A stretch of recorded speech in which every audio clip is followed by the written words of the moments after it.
नमस्कार। स्वागत है आपका हमारे यूट्यूब चैनल एग्ज़ाम फैमिली पर। आज हम लोग देखने वाले हैं क्लास 10th का एक चैप्टर जो कि सामाजिक विज्ञान का है।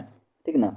नाम आपदा प्रबंधन है। ठीक ना। इसी का ऑब्जेक्टिव हम लोग देखने वाले हैं। शुरुआत करते हैं पहले ऑब्जेक्टिव से। एक एक ऑब्जेक्टिव ध्यान से आप लोग देखिएगा। पहला ऑब्जेक्टिव है कि नदियों में बाढ़ आने का प्रमुख कारण क्या है। हम लोग जानते हैं कि नदी में बाढ़ आता है। ठीक ना। और आपको ये बताना है कि नदी में जो बाढ़ आता है इसका क्या कारण है।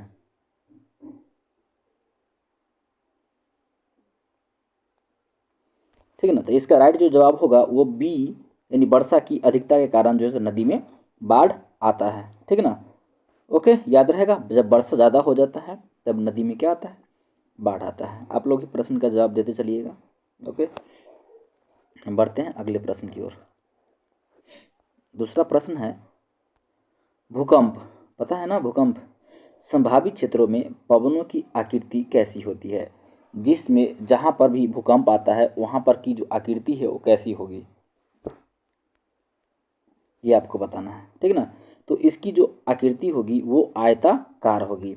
जहाँ पर भी भूकंप आता है, ठीक ना, उस भूकंप संभावित क्षेत्र जो होते हैं वहाँ पर जो है आकृति कैसी होती है, वो आयताकार होती है। ठीक ना। चलिए अगले प्रश्न की ओर देखते हैं। प्रश्न 3 है सुनामी। ठीक ना। सुनामी एक जापानी शब्द है, याद रखेंगे। सुनामी जो है एक क्या है, जापानी शब्द है। ठीक ना। सुनामी का प्रमुख कारण क्या है, आपको ये बताना है। जो सुनामी होता है उसका प्रमुख कारण क्या है। ठीक ना। देखिए समुद्र में भूकंप आना, इस प्रक्रिया को हम लोग क्या कहते हैं, सुनामी कहते हैं। ठीक ना। जो भूकंप में जो सॉरी भूकंप में कहते हैं सुनामी जो आता है, ठीक ना, समुद्र में जो भूकंप आता है इसी को हम लोग क्या बोलते हैं, सुनामी बोलते हैं। इसलिए राइट जवाब होगा ऑप्शन ए, समुद्र में भूकंप का आना सुनामी कहलाता है। ठीक ना। चलिए अगले प्रश्न की ओर बढ़ते हैं। प्रश्न है 4। भूकंप केंद्र के ऊर्ध्वाधर पृथ्वी पर स्थित केंद्र को क्या कहा जाता है। ठीक ना। भूकंप जो है, ठीक ना, भूकंप केंद्र के ऊर्ध्वाधर पृथ्वी पर स्थित केंद्र को हम लोग क्या कहते हैं, तो इसको अधिक केंद्र कहा जाता है। जो भूकंप के केंद्र जो होते हैं उस ऊर्ध्वाधर जो होते हैं स्थित, उसके केंद्र को हम लोग क्या कहते हैं, अधिक केंद्र कहते हैं। ठीक ना। चलिए अगले प्रश्न की ओर बढ़ते हैं। 5 है बाढ़ से सबसे अधिक हानि होती है, किसको सबसे बेसी हानि होती है, फसल को, पशुओं को, या भवन को, या इनमें से सभी को। देखिए बाढ़ आता है तो सभी को हानि होता है। एक फसल या पशु को ये नहीं छोड़ता है। ठीक ना। लेकिन ये सबको सबको हानि पहुंचाता है। इसलिए इसका राइट जवाब क्या होगा, ऑप्शन डी इसका राइट जवाब होगा।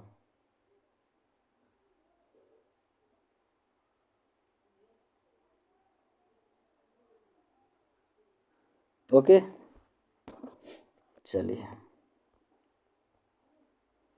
कृषि सुखाड़ होता है। ठीक ना। कृषि सुखाड़ जो होता है समझिएगा, कृषि सुखाड़ जो होता है वो कहाँ होता है, जल के अभाव में होता है या कहाँ होता है, बताइए फटाफट जवाब दीजिए। कृषि जो होता है वो कृषि क्या होता है, यानी कृषि जो होता है कृषि सुखाड़ होता है जल के अभाव में, ठीक है ना, या मिट्टी की नमी के अभाव में, मिट्टी के क्षय के कारण, या मिट्टी के लवणता के कारण, किसके कारण आपको बताना है कि जो है ये कृषि में सुखाड़ होता है। ठीक ना। कृषि का मतलब होता है खेती। ठीक है ना। हम और आप सभी आदमी जो खेती करते हैं, ठीक है ना, ये खेती में अगर जल उपलब्ध ना हो, जल का अभाव हो, तो जा कर के क्या होता है, सुखाड़ आ जाता है। ठीक ना। इसलिए ऑप्शन ए होगा, जल का अभाव। आइए अगले प्रश्न को देखते हैं।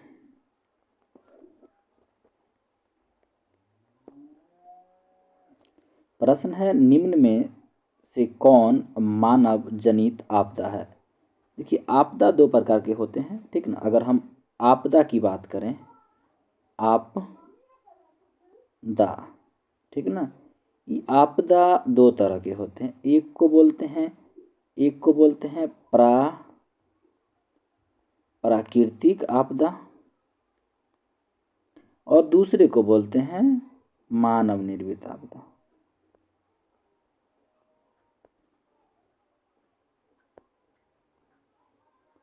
मानव निर्मित आपदा, ये दो तरह की आपदा हमको देखने को मिलता है, ठीक ना।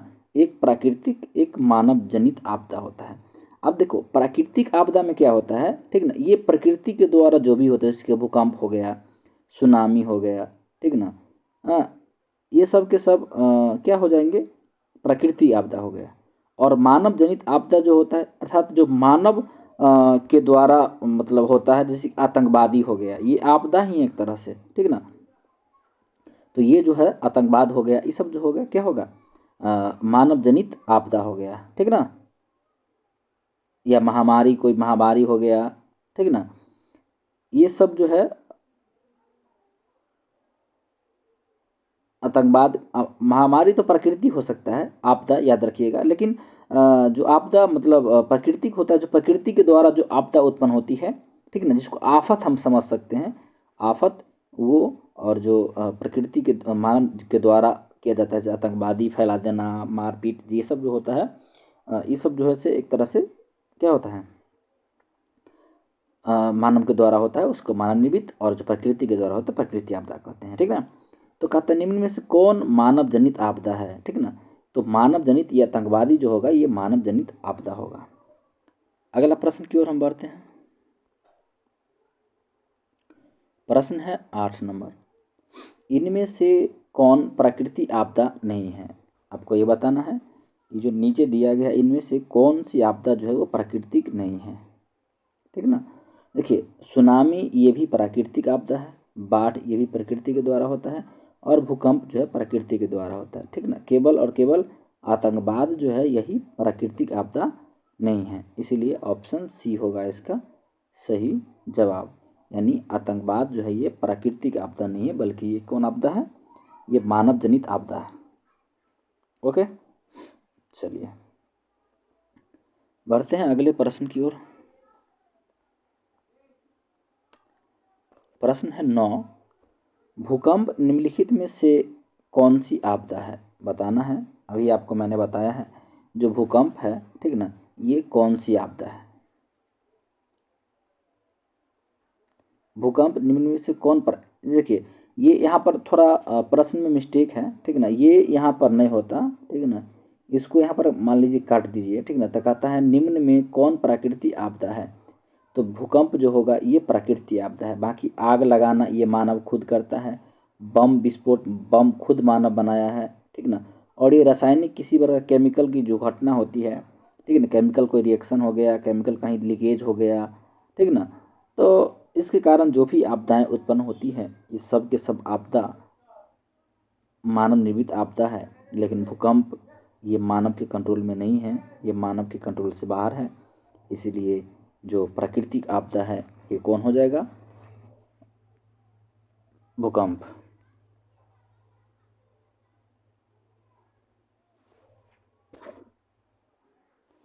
चलिए आगे बढ़ते हैं हम अगले प्रश्न की ओर। अगला प्रश्न है बिहार का कौन सा क्षेत्र बाढ़ग्रस्त है, ठीक ना। ये बहुत ही इम्पोर्टेंट प्रश्न है, बिहार से प्रश्न है, ठीक ना। खास करके बिहार के बहुत सारे क्षेत्र जो है, खास करके हम उत्तरी क्षेत्र की बात करें, उत्तरी बिहार की बात करें, जिसमें आपका समस्तीपुर ज़िला भी आता है। ये बाढ़ से बहुत ज़्यादा प्रभावित एरिया है, प्रभावित रहता है बाढ़ से, ठीक ना। इसलिए आपको जो पूछ रहा है कि बिहार का कौन सा क्षेत्र बाढ़ग्रस्त क्षेत्र है, ठीक ना, बाढ़ से प्रभावित क्षेत्र के बारे में बताना है। तो ऑप्शन डी जो होगा, उत्तर बिहार का जो क्षेत्र है, ठीक ना, ये सब के सब क्या है, बाढ़ग्रस्त क्षेत्र है, ठीक ना, बाढ़ग्रस्त एरिया है। अगला प्रश्न की ओर हम बढ़ते हैं।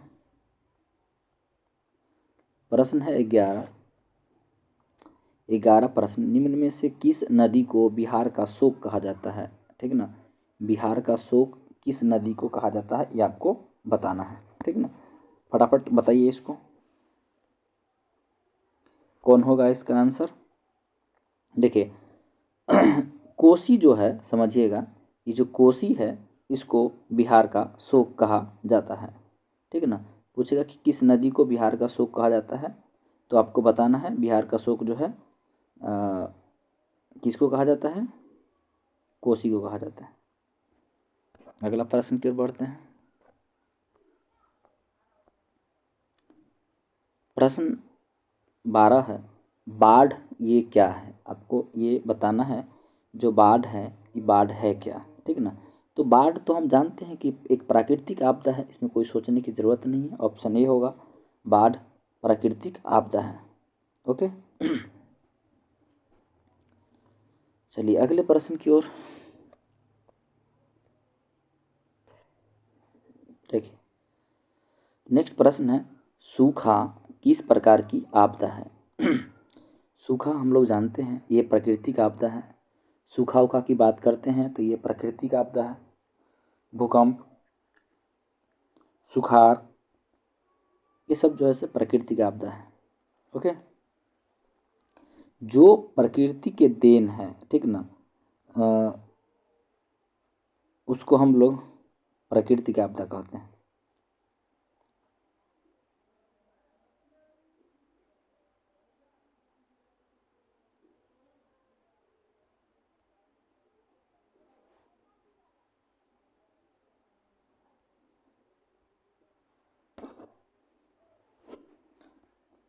अगला प्रश्न देखते हैं। ओके। प्रश्न 14 है, कहता है कि सूखे की स्थिति किस प्रकार की आती है। ठीक ना। सूखे की स्थिति किस प्रकार, आखिरकार जो सूखा आता है वो कैसे आता है सूखा, ये आपको बताना है। ठीक ना। ये अचानक आता है, पूर्व से सूचना के अनुसार आता है, या धीरे धीरे आता है, या इनमें से कोई नहीं। ठीक है ना। सूखा जो है ये अचानक आ जाता है, या पूर्व सूचना की चलो भाई हम आ रहे हैं, ठीक ना, आप लोग सब सतर्क रहें, या धीरे धीरे आता है, या इनमें से कोई नहीं। देखिए सूखा जो आता है वो धीरे धीरे आता है। जैसे बारिश नहीं हुआ, ठीक ना, पानी की कमी होती गई, पानी की कमी होती गई, और बारिश लगातार नहीं हुआ, इस वजह से सूखा आ जाता है। ओके। चलिए अगला प्रश्न की ओर। प्रश्न है 15 नंबर, सुनामी किस स्थान पर आता है, कौन ऐसा स्थल है जहाँ पर सुनामी आता है। ठीक है ना, ये आपको बताना है, बताइए जल्दी।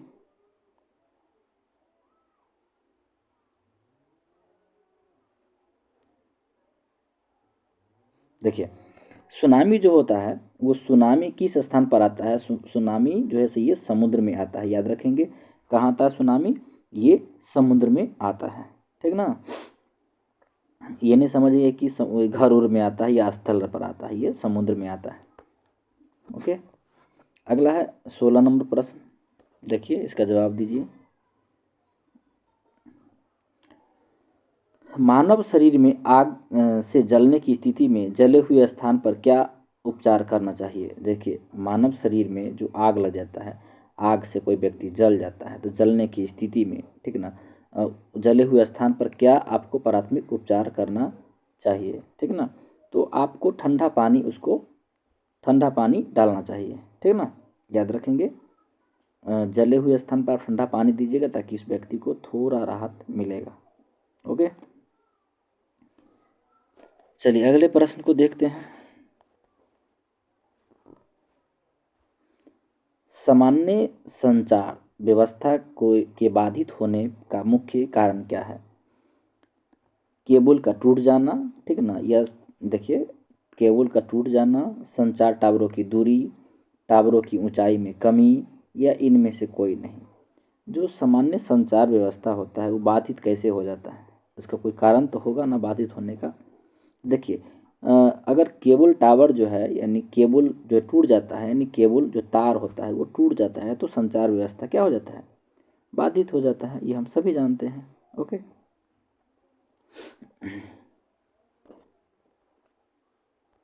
ओके। चलिए आगे बढ़ते हैं। प्रश्न नेक्स्ट कहता है कि संचार का सबसे लोकप्रिय साधन कौन सा है। आप फटाफट बताइए तो, संचार का सबसे लोकप्रिय साधन कौन है।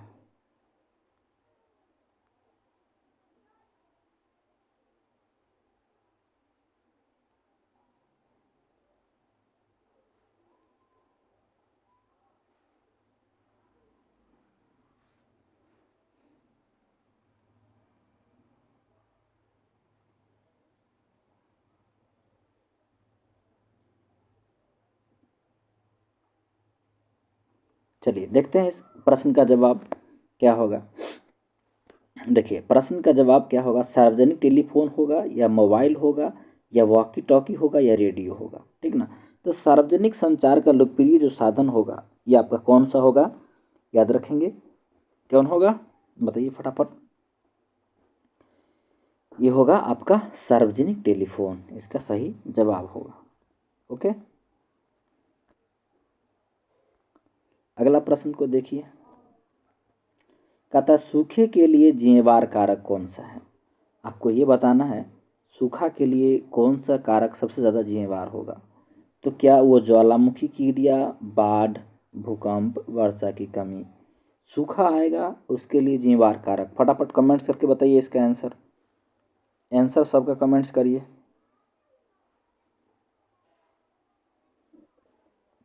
देखिए आपको इसीलिए बोलना है आंसर कमेंट्स करने के लिए, तो यहाँ देख लीजिए उत्तर लिखा हुआ है फिर भी आपको आंसर कमेंट्स करना है।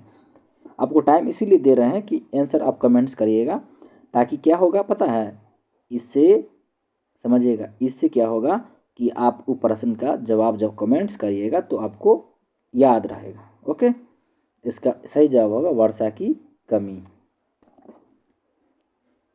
चलिए अगला प्रश्न को देखिए। प्रश्न है 20 नंबर। कहता कि बाढ़ के समय निम्न में से किस स्थान पर जाना चाहिए। वो कौन सा स्थान है जिस स्थान पर आपको बाढ़ के समय पहुंचना चाहिए, बाढ़ के समय जाना चाहिए। ओके, देखिए ऊंची भूमि पर जाना चाहिए आपको बाढ़ के समय पर, या गांव के बाहर चले जाना चाहिए, जहाँ है उस स्थान पर रहना चाहिए, खेतों में चलना चाहिए। खेत में जाएंगे तो डूबिए जाएंगे क्या, जहाँ है उसी बाढ़ आया तो वहाँ रहेंगे तो बेवकूफ़ वाला काम हो गया ना। और गांव से बाहर भाई, हम गांव से बाहर क्यों जाएंगे, अगर गांव में ऊंचा भूमि है या ऊंचा जगह है गांव में ही कहीं पर तो वहाँ चले जाएंगे, ठीक ना। ओके, तो इसलिए ऑप्शन ए होगा सही जवाब। एक और नंबर प्रश्न देखिए। सूखे से बचाव, सूखे से बचाव का एक मुख्य तरीका कौन है। फटाफट कमेंट्स करके बताइए तो। सूखे का,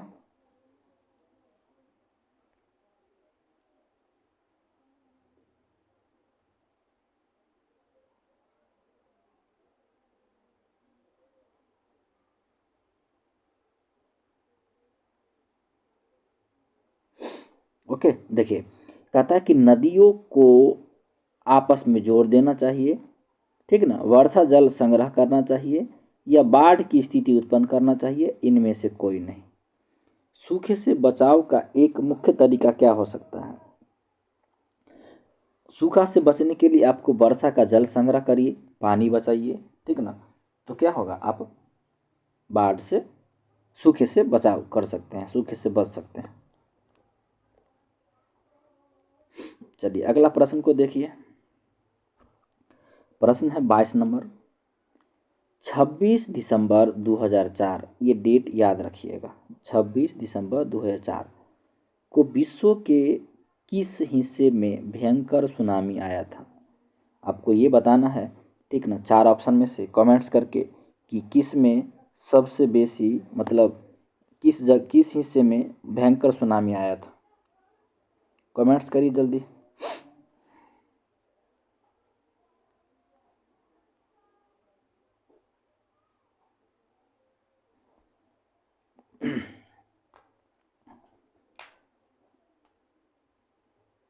देखिए हुआ था क्या, अब हम आपको आंसर नहीं देंगे, ठीक है ना, हम समझ रहे हैं कि आप आंसर देकर फटाफट कर लेते होंगे, ठीक है ना। आप आंसर नहीं देंगे, आंसर को झाँप देंगे। ओके देखिए समझिएगा कि पश्चिम एशिया में आया था, अथवा प्रशांत महासागर में, अटलांटिक महासागर में, बंगाल की खाड़ी में, कहाँ पर आया था ये आपको बताना है, ठीक है ना। देखिए जो बंगाल की खाड़ी है यहाँ पर 2004 में, 26 दिसंबर 2004 को यहाँ पर भूकंप आया था, ठीक ना। नेक्स्ट प्रश्न देखिए।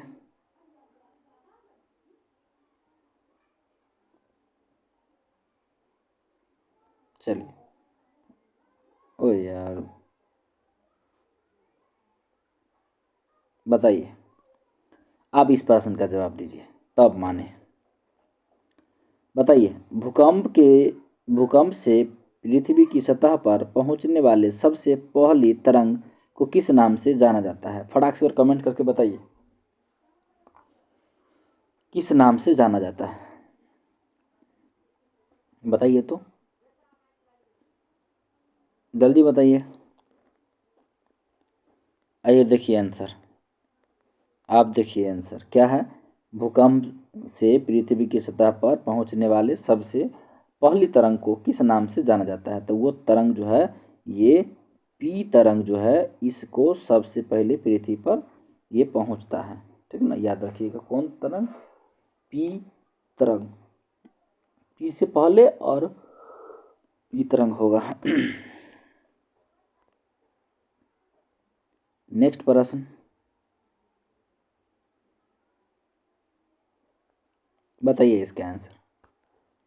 प्रश्न 24 के आंसर बताइए जल्दी।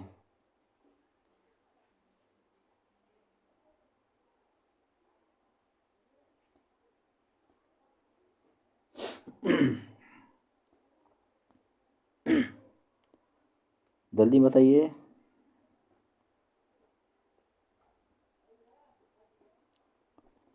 चलिए देखिए, हम बताते हैं इसके आंसर क्या होगा। देखिए आ भाई आंसर दिखा। भूकंप अथवा सुनामी से बचाव का इनमें से कौन सा तरीका सही नहीं है? ठीक ना, तो भगवान के भरोसे से बैठना ये तरीका सही नहीं है। मान लीजिए भूकंप आ गया, सुनामी आ गए, या किसी तरह का सुखाड़ आ गया, ठीक ना, तो इसके बचाव के लिए हम लोग क्या करेंगे? कुछ ना कुछ काम करेंगे। ऐसा नहीं कि क्या करेंगे भगवान भरोसे हम क्या करेंगे, बैठ जाएंगे कि भगवान आएंगे तो ये होगा वो होगा। ठीक ना, हम लोग भगवान अगर हैं तो हम लोग को भी पैर हाथ दिए हैं कुछ करने का, राहत कार्य करने का, कुछ भी भूकंप से बचने का उपाय करने का, ठीक ना, या सुनामी से बचने का उपाय, यानी जो भी हम लोग को साधन होगा, जो भी उपाय होगा, इसको हम जरूर करेंगे। ओके, इसलिए इसका राइट जवाब होगा ऑप्शन डी। आइए बढ़ते हैं अगले प्रश्न की ओर। चलिए देखिए आंसर आप भी, हमको पता है कि आपको भी आंसर देखने में ही मज़ा आता है। मलबे के नीचे दबे हुए लोगों का पता लगाने के लिए किस यंत्र की मदद ली जाती है? मलबा के अंदर जब भूकंप आता है तो मलबा मलबा का मतलब क्या होता है? मतलब बहुत सारे जिसके मकान उकान गिर गया तो उसके अंदर जो व्यक्ति दब गया, तो उस व्यक्ति को आखिरकार पता लगाने के लिए कि उसके अंदर कोई है कि नहीं, इसके लिए एक कैमरा आता है जिसको बोलते हैं इंफ्रारेड कैमरा। ठीक ना, इस इंफ्रारेड कैमरा से, यानी एक किरण होती है उसके अंदर, मलबा के अंदर वो जाता है, ठीक ना, किरण के जरिए, और पता करता है कि यहाँ पर कोई व्यक्ति है भी नहीं या नहीं। ठीक ना, बड़ी खतरनाक कैमरा होता है। मतलब कहने का मतलब क्या, जैसे कि ऐसा कैमरा होता है कि घर के अंदर के व्यक्ति को भी ये डिटेक्ट कर लेगा कि घर के अंदर भी कोई व्यक्ति है। ठीक ना, तभी तो पॉसिबल है ना। बहुत सारा मान लीजिए घर, किसी बहुत 2 तल्ला 5 तल्ला 10 तल्ला घर है, गिर गया, ठीक ना, अब पूरा का पूरा अंदर आदमी, फर्स्ट फ्लोर पर जो आदमी था वो पूरा तो दब गया, और वो दब गया तो कैसे मालूम चलेगा? तो यही कैमरा का इस्तेमाल किया जाता है उस व्यक्ति को मलबे से बाहर निकालने के लिए। चलिए अगला प्रश्न है 26।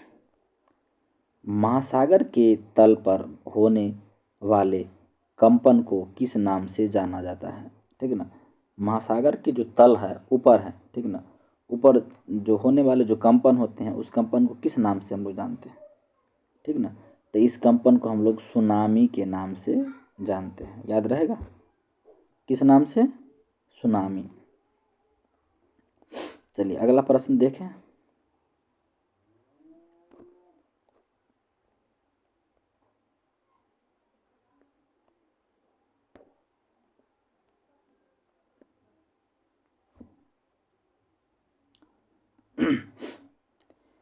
देखिए कहता है भूपटल के नीचे का वह स्थल जहाँ भूकंप का जन्म होता है क्या कहलाता है? देखिए किसी बच्चे को ये लगे कि सर बड़ा ही आराम से इसको करवा रहे हैं, तो देखिए मेरे पास टाइम बहुत ज़्यादा है, आपके पास टाइम नहीं है, तो आप इस वीडियो के तो मत देखिए, और नहीं तो इसको स्पीड करके देखिए। ठीक ना। तो क्वेश्चन क्या था कि भूकंप के नीचे का वह स्थान जहाँ पर भूकंप का जन्म होता है क्या कहा जाता है। उसको या तो भूकंप केंद्र कहिए या अधिकेंद्र कहिए या अनुकेंद्र कहिए, इनमें से कोई नहीं। क्या कहिएगा आप फटाफट बताइए, ठीक ना। तो जहाँ पर जिस भी स्थल पर भूकंप का क्या होता है, जन्म होता है, उसको भूकंप केंद्र कहते हैं। क्या कहते हैं, भूकंप केंद्र कहते हैं, ठीक ना। ओके, अगला प्रश्न देखें। चलिए प्रश्न है 28। जितना प्रश्न होगा उतना मिनट होगा, ये बात तय है। वीडियो जितना प्रश्न होगा उतना मिनट का ही वीडियो होगा, चाहे जैसे हो, हंस के हो रो के हो, उससे कोई मतलब नहीं, ठीक ना। भूस्खलन वाले क्षेत्र में ढलान पर मकान का निर्माण किया गया है, ठीक ना। ये उचित है या अनुचित है, या लाभकारी है या उपयोगी है, ठीक ना। जहाँ पर भूकंप आ आता है ना, वहाँ पर ढलान पर मकान का निर्माण कर दिया गया है, जो कि बेवकूफ़ी है, ये अनुचित होगा। क्या होगा ये, ऑप्शन बी होगा ये अनुचित।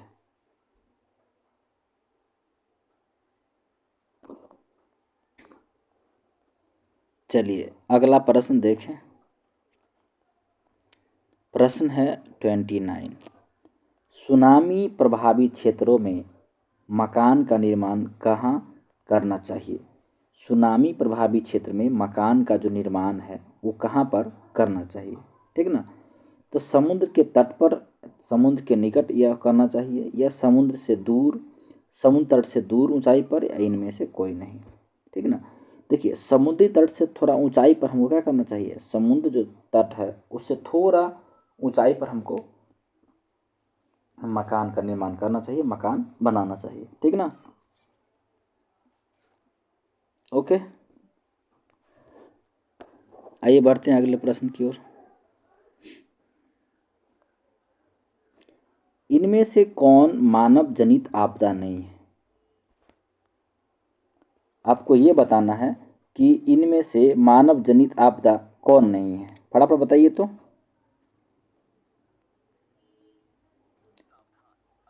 मानव जनित आपदा कौन नहीं है ये आपको बताना है, ठीक ना। क्या सांप्रदायिक दंगा है, आतंकवाद है, महामारी है, इनमें से सभी क्या होगा जो मानव जनित आपदा नहीं है, ठीक ना। तो मानव जनित आपदा नहीं है तो एक जो है महामारी जो होगा, ये आपका महामारी, ये मानव जनित आपदा नहीं है, ठीक ना। ओके, आगे बढ़िए अगले प्रश्न की ओर।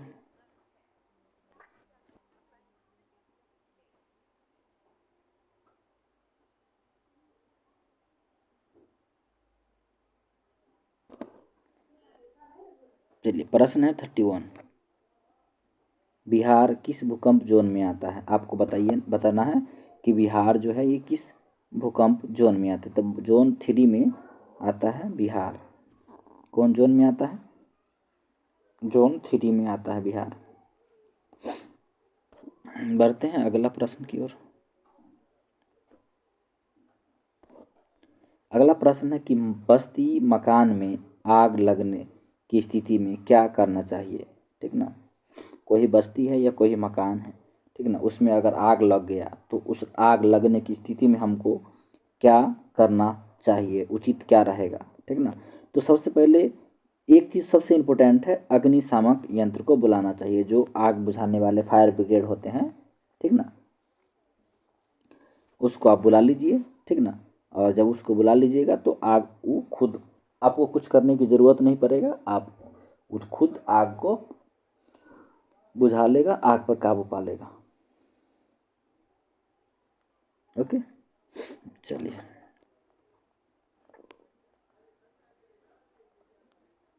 अगला प्रश्न है 32 के बाद 33। सुदूर संवेदी उपग्रह, रिमोट सेंसिंग उपग्रह का प्रयोग किस लिए होता है। ये जो उपग्रह है, इस उपग्रह का प्रयोग क्यों करते हैं, ठीक ना। तो ये जो उपग्रह है उसका प्रयोग हम लोग संसाधन की खोज को खोजने के लिए, कौन सा संसाधन क्या है नहीं है, इसको खोजने के लिए हम लोग करते हैं, ठीक ना। इसलिए ऑप्शन सी होगा संसाधन की खोज के लिए।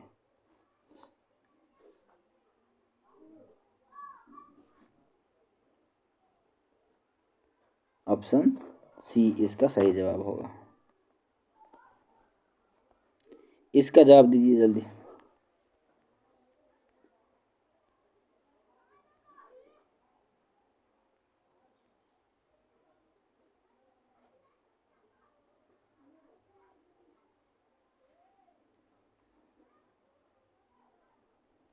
चलिए, इस प्रश्न का जवाब होगा कि इनमें से कौन पर्वतीय राज्यों के लिए गंभीर आपदा किंतु बिहार के लिए आपदा नहीं है, ठीक ना। पर्वतीय राज्य के लिए गंभीर आपदा है किंतु बिहार के लिए नहीं है।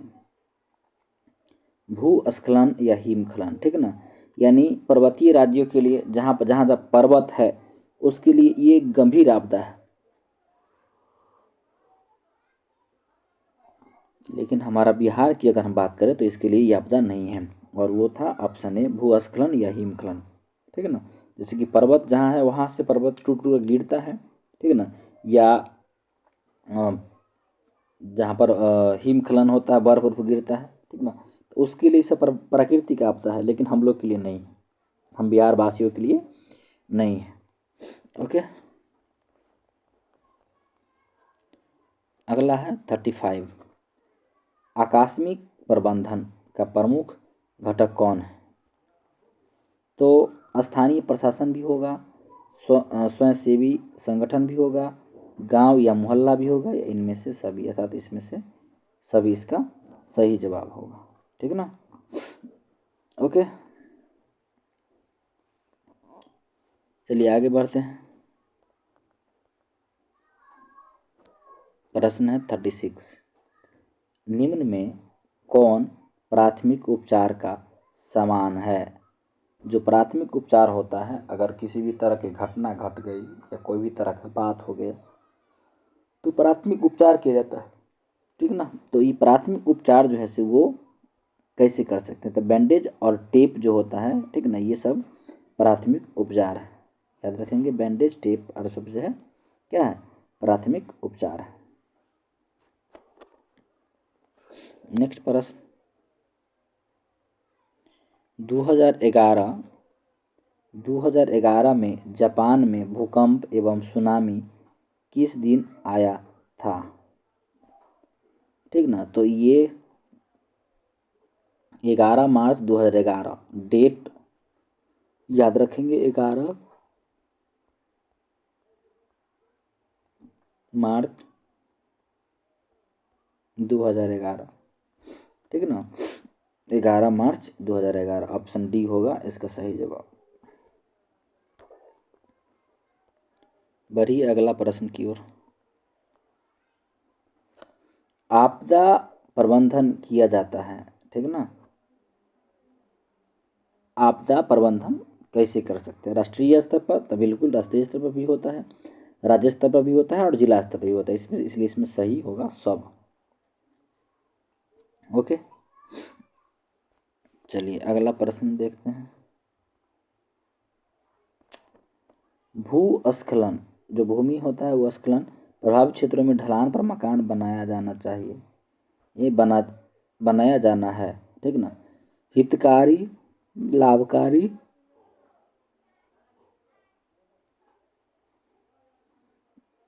उपयोगी, असुरक्षित, तो ये होगा असुरक्षित, इसका सही जवाब होगा, ठीक है ना। अगर आप हम बात को समझिएगा, ठीक ना, भूस्खलन प्रभावित क्षेत्रों में ढलान पर मकान आप लोग अगर बनाते हैं, ठीक ना, तो ये एक असुरक्षित है, कभी भी ये ऊपर से अगर गिर गया, ठीक ना, पत्थर उत्थर का टुकड़ा, तो आपका मकान को नुकसान पहुंच सकता है, इसलिए ये सब चीज़ का ध्यान रखें। चलिए 40वां प्रश्न क्या कहता है समझिएगा। प्रखंड स्तर पर आपदा प्रबंधन के लिए किसे उत्तरदायी बनाया? 41वां प्रश्न है कि 26 दिसंबर 2004 को बंगाल की खाड़ी में सुनामी आने से भारतीय द्वीप का समूह कौन सा पॉइंट विलुप्त हो गया था? आपको ये बताना है कि कौन सा पॉइंट जो है से विलुप्त हो गया था, ठीक ना। तो ये एक इंदिरा पॉइंट है, ठीक ना। ये इंदिरा पॉइंट क्या हो गया था, विलुप्त हो गया था। याद रखेंगे कौन पॉइंट, इंदिरा पॉइंट। ये पॉइंट क्या हो गया था, विलुप्त हो गया था, ठीक ना। सारा बात आप लोग ध्यान रखेंगे, प्रश्न को गौर से पढ़ेंगे और समझने का प्रयास करेंगे। ओके, चलिए शुरुआत करते हैं अगले प्रश्न का। नेक्स्ट प्रश्न है कि समुद्र तल में होने वाले प्राकृतिक हलचल का पता किससे लगाया जाता है। जो समुद्र होता है, समुद्र तल में जो हलचल होता है, ठीक ना, उस हलचल का जो पता है वो किससे लगाया जाता है, ठीक ना। तो ये कौन सा यंत्र है जिससे पता लगाया जाता है, ठीक ना। तो एक यंत्र है सुनामी मीटर, ठीक है ना। इससे समुद्र पर होने वाले जो प्राकृतिक हलचल है उसका पता लगाया जाता है। ओके, नेक्स्ट प्रश्न हम देखते हैं। 44 प्रश्न है, कहता है कि आपदा प्रभावित लोगों के लिए निम्न में से कौन जीवन रक्षा हो सकता है, ठीक ना। जो आपदा प्रभावित लोग हैं उनके लिए निम्न में से कौन जीवन रक्षा हो सकता है, ठीक ना। तो ये राष्ट्रीय कैडेट कोर के स्वयंसेवक और राष्ट्रीय योजना के स्वयंसेवक दोनों के दोनों क्या हो सकते हैं, ये इसलिए ऑप्शन सी होगा सही। आइए बढ़ते हैं 44, 44 था ही ना, ओह टाइपिंग मिस्टेक था, चलिए कोई बात नहीं है। एक और प्रश्न है 44 ही, डबल 44 था टाइपिंग मिस्टेक के कारण। तथा कि भारत में चक्रवात आने की अवधि क्या है, ठीक ना। भारत में कब कब चक्रवात आता है, अवधि पूछ रहा है, ठीक ना। तो ये अक्टूबर नवंबर जो होता है इसमें भारत में चक्रवात आने की संभावना ज़्यादा रहती है, ठीक ना, अक्टूबर नवंबर। चलिए अगला प्रश्न देखते हैं। कहता है सिंचाई आयोग के अनुसार हर वर्ष लगभग कितने भू क्षेत्र सूखा पड़ता है। सिंचाई आयोग जो है हर साल अपना एक डाटा देता है, ठीक है ना, जिससे पता चलता है कि कितना क्षेत्र जो है से सुखाड़ से ग्रसित है, ठीक। तो 16% जो क्षेत्र है वो हर साल कहीं ना कहीं सूखा से ग्रसित रहता है, ठीक। बढ़ते हैं अगले प्रश्न की ओर।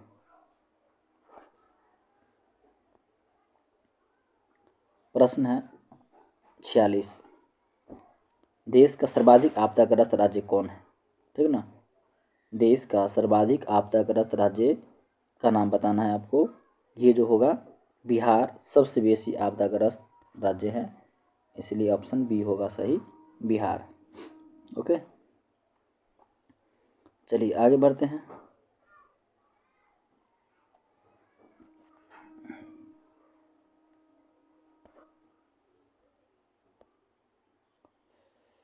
प्रश्न है 47, देखिए जवाब दीजिए।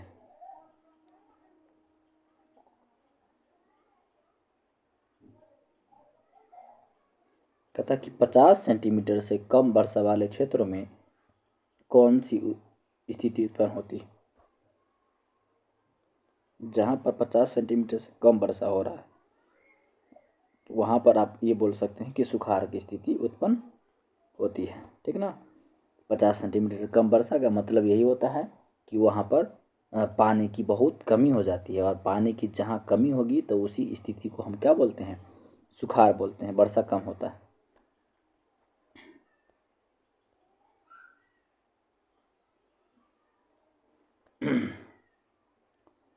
कोई भी प्रबंधन तब तक सफल नहीं हो सकता जब तक कि उसमें क्या नहीं हो सकता, ठीक ना।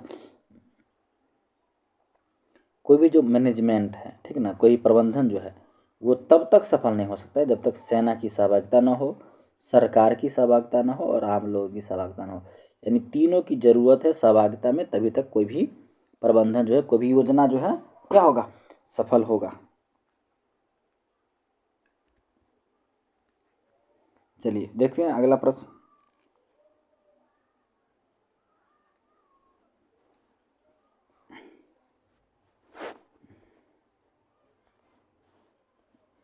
प्रश्न है 49, कहता कि भारत के किस भाग में सुनामी की चेतावनी के लिए विशेष प्रबंधन किए गए हैं। तो ये तटीय जो भाग हैं, भारत के जो तटीय भाग हैं, ठीक है ना, वहाँ पर सुनामी के लिए विशेष प्रबंध किए गए हैं, ठीक है ना। तो ऑप्शन सी होगा इसका सही जवाब।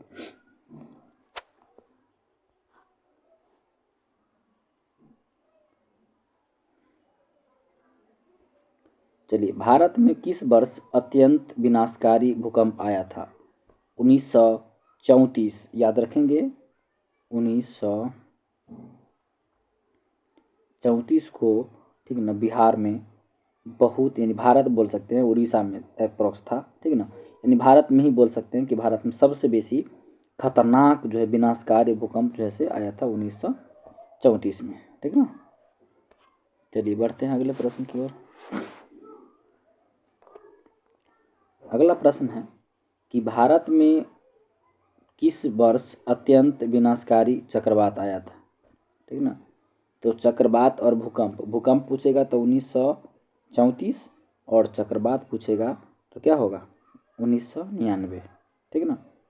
1999 में सबसे खतरनाक चक्रवात आया था, विनाशकारी चक्रवात।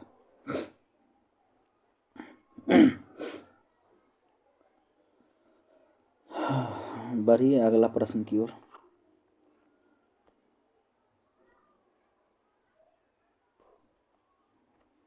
कहता है कि इंडियन प्लेट के खिसकने की दर है, ठीक है ना। इंडियन जो प्लेट है वो उसे खिसकने की जो दर है वो कितना है? तो ये 3 से 5 सेंटीमीटर प्रति वर्ष वो क्या हो रहा है, प्लेट खिसक रहा है, ठीक ना। ऑप्शन बी होगा इसका सही जवाब। आइए अगला प्रश्न की ओर बढ़ते हैं। प्रश्न नंबर 53 है। कहता है कि NDRF की विस्तारित रूप क्या है, ठीक है ना। तो NDRF की विस्तारित रूप जो होगा वो नेशनल डिजास्टर रिस्पॉन्स फोर्स, ठीक है ना। ये होगा NDRF। जब देखते होंगे कि किसी भी तरह का कोई घटना हुआ, ठीक ना, कहीं तो जैसे कि कहीं कोई मलबा ढा गया या कोई भूकंप आ गया, या किसी तरह की आपदा कोई घटना घटी, तो वहाँ पर कहता है कि NDRF की टीम मौके पर पहुँच गई, ठीक ना। इसलिए इसका सही जवाब होगा C, national disaster response force, NDRF का फुल फॉर्म।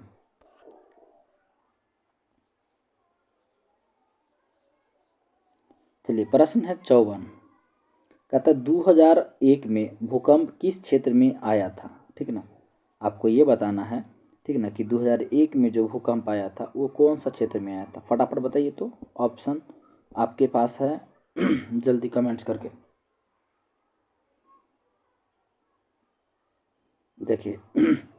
वो भुज में या सूरत, अहमदाबाद, गांधीनगर, कहाँ आया था 2001 में? बहुत भयंकर भूकंप आया था। तो ये भुज जो है, इस भुज में 2001 में जो है से भूकंप आया था, ठीक है ना। चलिए अगला प्रश्न देखते हैं।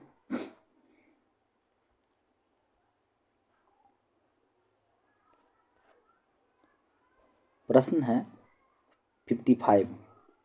भूकंप एवं सुनामी को किस यंत्र से मापा जाता है? जो भूकंप होता है या सुनामी होता है, ठीक है ना, उसको कौन ऐसा यंत्र है जिस यंत्र से हम उसको मापते हैं, ठीक ना। तो यंत्र है रिएक्टर स्केल। कौन यंत्र है? रिएक्टर स्केल जो यंत्र है, इसी यंत्र से हम क्या करते हैं, इसको मापते हैं, ठीक। आइए बढ़ते हैं अगले प्रश्न की ओर। 56, ये प्रश्न है 56। सूखे के लिए जिम्मेवार कारक हैं। जो सूखा होता है, ठीक, उसके लिए जिम्मेवार कारक कौन है? वर्षा की कमी, भूकंप, बाढ़, ज्वालामुखी क्रिया। कौन काम है, किस क्रिया के तहत, ठीक है ना, भूकंप के जो जिम्मेवार कारक हैं ये होगा, ठीक ना। तो ये वर्षा की कमी जो होगा, ये भूकंप की वर्षा की कमी जो होगा ये जिम्मेवार है सूखे के लिए। अर्थात जब वर्षा होगा ही नहीं तो सूखा तो उत्पन्न होना तय है ना। तो ऑप्शन ए होगा इसका सही जवाब।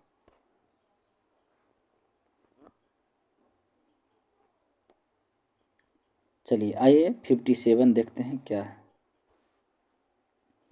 कहता है कि 1999 का भयंकर चक्रवात किस राज्य में आया था? आपको ये बताना है कि 1999 का जो भयंकर चक्रवात आया था वो किस राज्य में आया था, ठीक ना, ये आपको बताना है। बताइए तो फटाफट। ये 1999 में जो भयंकर चक्रवात आया था तो उड़ीसा में आया था। कब आया था? 1999 में। और कहाँ आया था? उड़ीसा में आया था। लेकिन क्या था तो चक्रवात था। चलिए नेक्स्ट प्रश्न देखते हैं। नेक्स्ट प्रश्न नहीं, ये लास्ट प्रश्न देखते हैं, ठीक ना। ये लास्ट प्रश्न है। कह रहा है कि इनमें से कौन आकस्मिक प्रबंधन के घटक नहीं है। आकस्मिक जो प्रबंधन होता है, मैनेजमेंट, उसके घटक निम्न में से कौन नहीं है, ये आपको बताना है। फटाफट बताइए कमेंट्स करके इसका आंसर। देखिए, स्थानीय प्रशासन भी होगा, स्वयं सेवी संगठन भी होगा, स्थानीय लोग भी होगा, लेकिन संगीतकार का वहाँ कोई काम नहीं है, ठीक ना। इसलिए यहाँ पर इसका सही जवाब होगा ऑप्शन सी, ठीक। चलिए, तो इस तरह से जितने भी डायस्टर मैनेजमेंट के, आपदा प्रबंधन के जितने भी ऑब्जेक्टिव थे क्लास 10th का, इस सारे भी ऑब्जेक्टिव को हम लोगों ने किया, ठीक ना। आप टोटल 58 ऑब्जेक्टिव को अगर आप देख लीजिएगा तो एग्ज़ाम में यहीं से प्रश्न आपको पूछेगा, ठीक ना। अगर आप इस चैनल पर नए हैं तो सब्सक्राइब कर दीजिए, लाइक कर दीजिए और 4-5 दोस्तों के साथ शेयर कर दीजिए, ठीक ना। चलिए मिलते हैं एक और नए वीडियो में। धन्यवाद।